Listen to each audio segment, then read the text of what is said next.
Scarlet braces.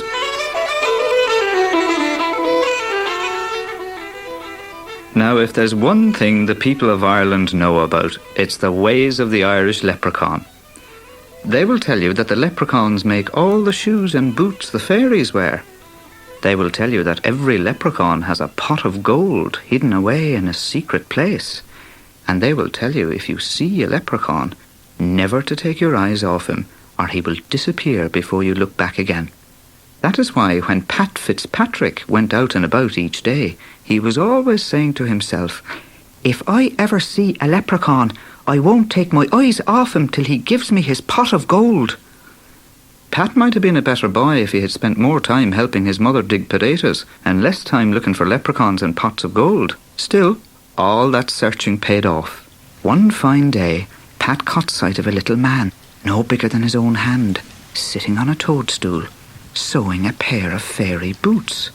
Pat bit his lip and stood very still. "I won't take my eyes off him, so I won't. Not till he's made me the richest boy in all Ireland." Quietly, Pat crept through the grass until he was close enough to reach out and grab the leprechaun in his fist. "Gotcha! Now, where's your pot of gold?" Stop! Oh, would you frighten a poor creature half to death? Cried the leprechaun, and his little heart pounded beneath Pat's fingers.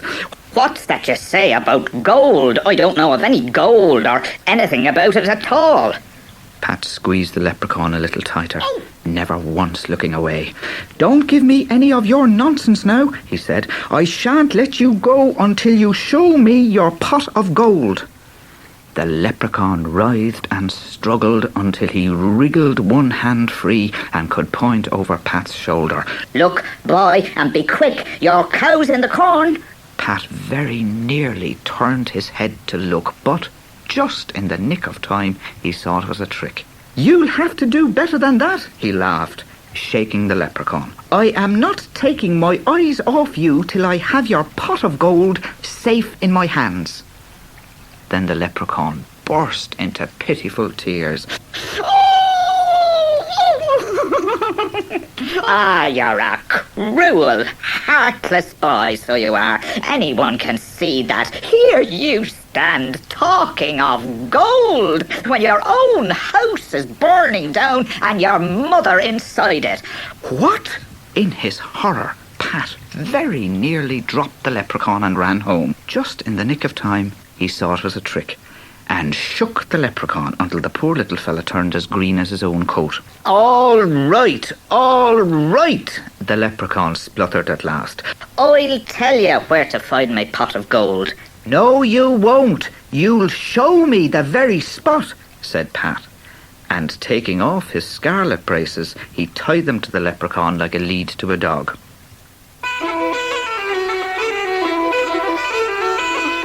The magical little cobbler led Pat to the top of a hill.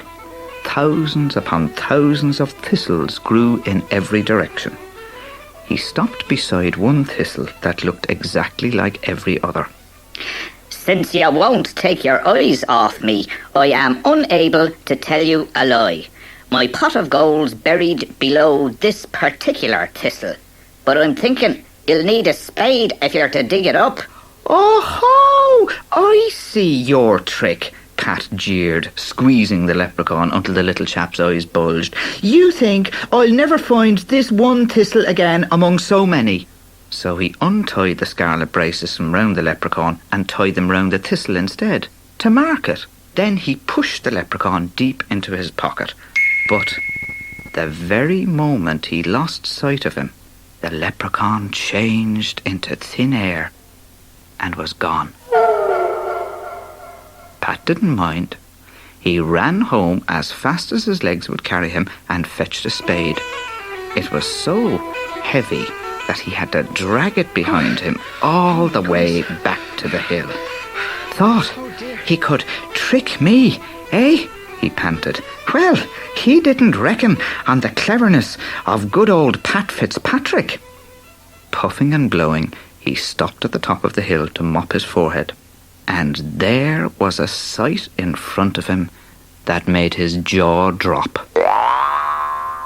A pair of scarlet braces dangled from every thistle in sight as far as the eye could see.